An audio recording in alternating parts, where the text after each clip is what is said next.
Hi, I wanted to come on here today and discuss what exactly took place that caused the separation and the fracturing of the soul of twin flames in the first place. Like, what was the event that happened that caused the fracturing of the soul blueprint of both the masculine and feminine polarities, these souls that are essentially twin flames, and how they got separated.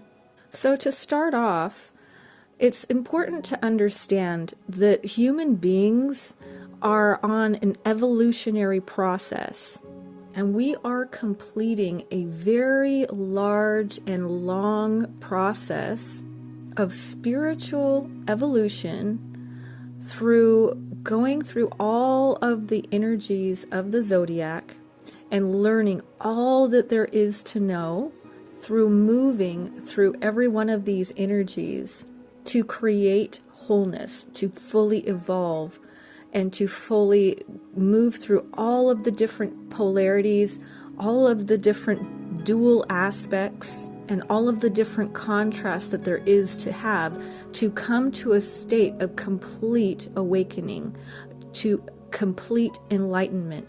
We cannot do this until we move through all of the energy.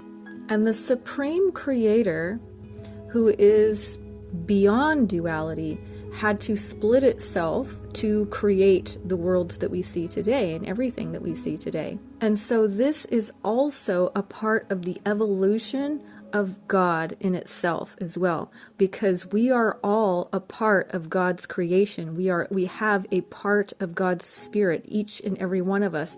God is literally learning through each and every soul and each and every person that is incarnated here, whether they appear good or evil or anything in between. And nothing happens without God's permission. God knows exactly how everything is going to unfold. God is beyond space and time. God is beyond duality. It's beyond the light. It's beyond darkness. It's beyond all of that. And so nothing happens without God's knowing or it being a part of God's plan. So that's really important to understand when we talk about some of these things, is to understand that God knew these things were going to happen, anticipated it, and didn't stop it either, because it was actually a part of the plan for this complete evolution of the human being and the human species. God always sits in the middle as the balancing scales of duality, and always is maintaining the balance between all the forces of duality. So that's also important to understand. So the beginning of creation, it was very primitive. It was the very basic structure. And it was the foundation or the crystallization of the material. And this foundation and crystallization of nature, of, the physical form itself, the actual primitive physical form, was brought into being with the axis of Cancer and Capricorn. This is the energy of the moon and Saturn. Capricorn is definitely that foundation energy. This is the axis of nurture and structure. And this was the very foundation of the materialization of matter. And then what happened is that we jumped up into Aries and Libra axis, which is Mars and Venus. And this is the axis of the husband and the wife. This is when the Creator placed human beings on this earth, and they lived in paradise. I did another video on this axis, this Aries-Libra axis, and so I would recommend, if you want to learn a little bit more about this, to watch that one, because I'm not going to go too much into that right now. But this is the axis of the husband and the wife. We're working with the energies here with Mars and Venus. And this was a golden age. This was, like I said, paradise, peace on earth. This was harmony. This is the higher aspect of Mars and Venus. You'll see here that there is a higher nature and a lower nature of the planets. And the higher nature is represented by the elements of fire and air. It helps to understand that this is lighter energy. That's all it is. When I say it is the higher aspect of it, it's because it's lighter energy. Air and fire is light energy. Water and earth is dense, more physical energy. Neither is better or worse.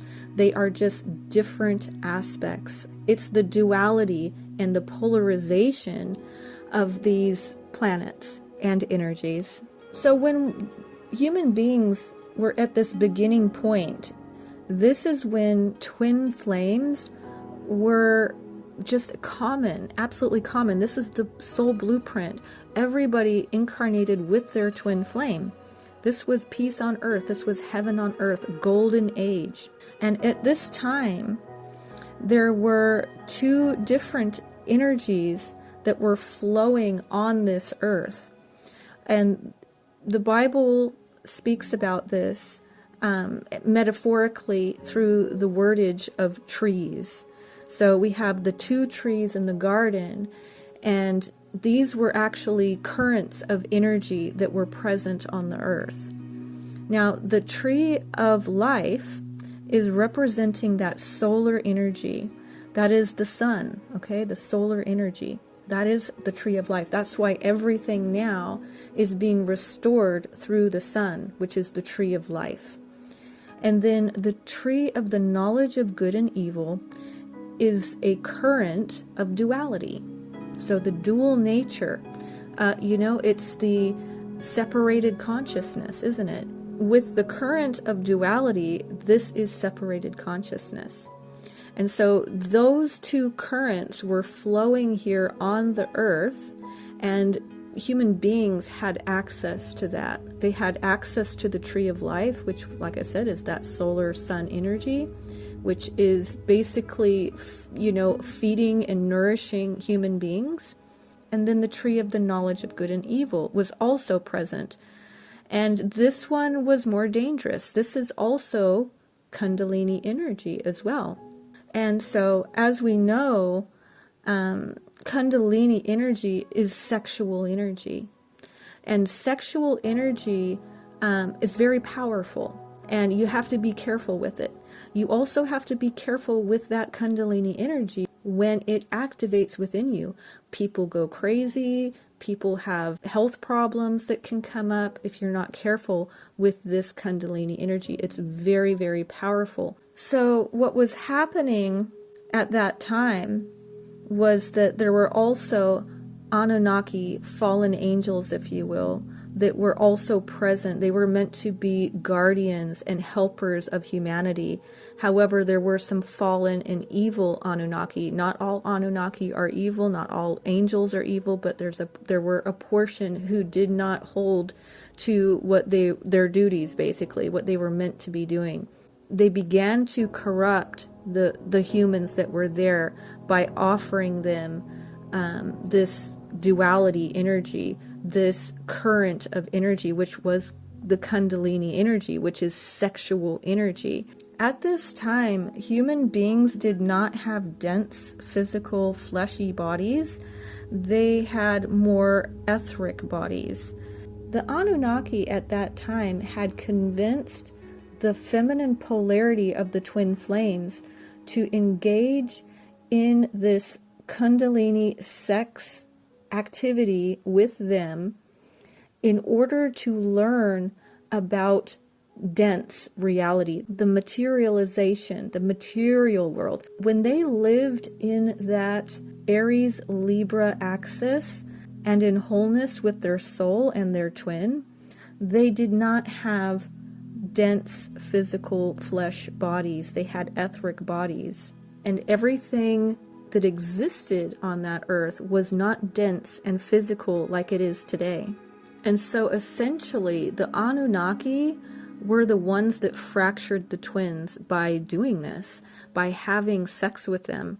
And then the masculines also began that process of having sexual encounters with the Anunnakis as well. And this is why today we see that twin flames are generally kept apart by there being a karmic. There's always somebody else, and it usually revolves around sex, and these karmics are always a block. They're the ones always keeping the twins apart. And it's the same story, you see? It's this fracturing of them always being with someone else. It's the same story of what happened when they did get fractured. And so these karmics are very much a part of that story of how twin flames got fractured. And so what happened after this is that they had followed that current, that tree of knowledge of good and evil, which was a current, down and descended. So, like I said, we were in a golden age, we were in a time really of peace and harmony, and descended down into this Scorpio energy, actually. Scorpio and Taurus. These were the more physical and dense aspects of that Mars and Venus energy. And so we moved out of the Aries-Libra axis, which was the higher end of Mars and Venus, and descended down into the age of Scorpio and Taurus, which is the axis of power and passion. And this was a dark age. This was a time of people being more concerned about power and passion. And we all know what history has been like. There's been a lot of darkness in the world, and it's because of power and passion. And not to say that Scorpio and Taurus is evil. That's not what I'm saying. Like I said at the very beginning, this was all a part of God's plan. This is all a part of moving through all of the energies that we have to move through. We have to move through all of that in order to become whole. God and human beings and everything in the universe has learned through moving through that dark age. It's like the descent. When you're going through a dark night of the soul, it's very heavy energy. It doesn't always feel good, and there's a lot of darkness. But what we do is we rise up out of it. And it's the same sort of situation that we have here on a much larger scale. It's a scale of humanity. It's a scale of thousands and thousands of years. And it revolves around a whole collective. It revolves around a whole universe rather than an individual. And then over thousands of years, we had entered into the Pisces-Virgo axis, which is the axis of sacrifice and service. This is where we have been. We've been in this axis for thousands of years, and now we are moving into the age of Aquarius and Leo axis, which is, the golden age is returning again.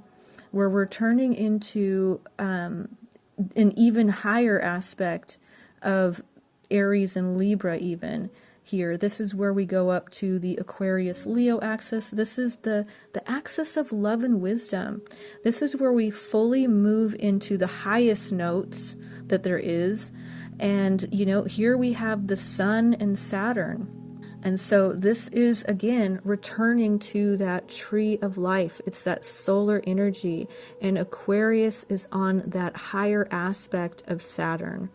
This is where we're headed. This is where we're going. This is the ascension of the human beings. This is how we have moved through all of the energy.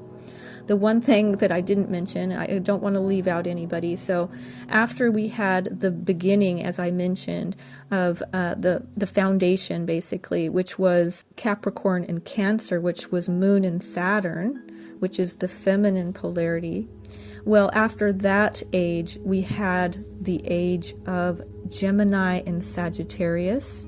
And this was when human beings first arrived, and this was the aspect of the student and the teacher. And now we are, like I said, headed into this age of Aquarius and Leo axis, and this is the full completion. This is when we get into unity consciousness, Christ consciousness for all of humanity, or all of those that are on that journey.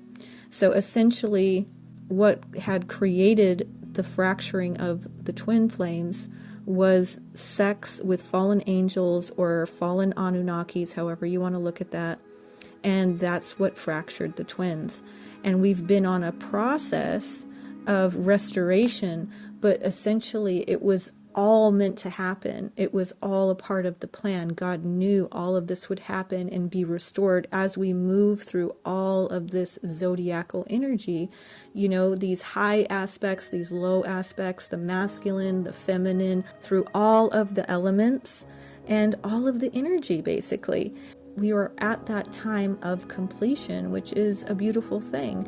And so, you know, we have a lot to look forward to, and we're very blessed to be here and be a part of this transitional period out of the age of Pisces Virgo axis and into the final axis of Aquarius and Leo, taking us into the golden age, this solar energy to really partake of the tree of life, which is that solar energy, that Christ consciousness. That's where it's all coming from.